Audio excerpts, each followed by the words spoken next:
Can I retire? Do I have enough money to retire? You know, a lot of times when I run into clients that ask this question, or even clients that feel like they know what they need already, or if they can retire, the ones that do will tell me, yeah, I've kind of looked at it and I know what my number is. You know, someone that says, I know what my number is thinking a little bit on the wrong terms in my perspective of when you can retire. When you can retire isn't just a number, because a lot of people say, well, if I get to, $5 million, if I get to 1 million, or if I get to this number, I know what my expenses are. I know what my cash and my savings or whatever it is, my 401k is. I know I can retire. What I want to offer up as a different perspective on retirement is not thinking about what your number is. Your number is important if you have a goal, and that's pretty much all it is, a goal to get to. And that helps you while you're in that accumulation phase. So I'm not going to take anything away from that, but at the same time, what you really want to look at when it comes to retirement is what type of income producing assets do I have?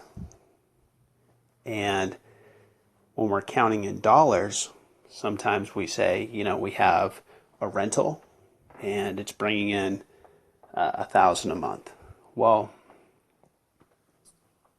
that's $1,000 a month, but what's the asset worth? If you add the rental value, the rental house itself to your number, that might be a house that's worth $200,000.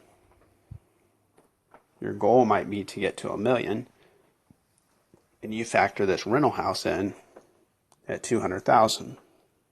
That's 20% of your number.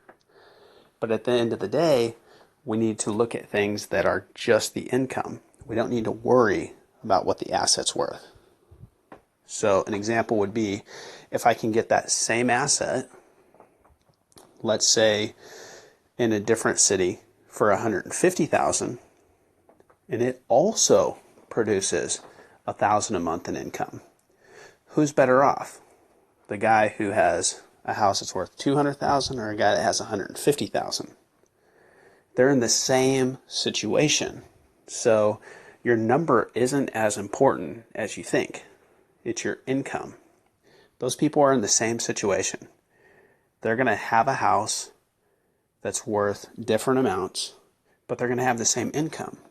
So in my estimation, what you really want to factor on is how many asset producing assets do you have? And when you retire, are they going to continue to produce that income? And for how long? That's where you want to look at income producing properties. You want to look at annuities.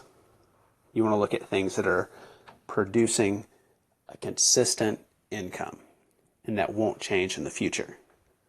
One situation you're going to have with some income producing assets, such as annuities and pensions, is that we don't know what inflation will be in the future. We don't have a long enough history to really know what it's going to be. We had periods in the 70s and into the 80s where inflation was extreme, 9, 10, 12%.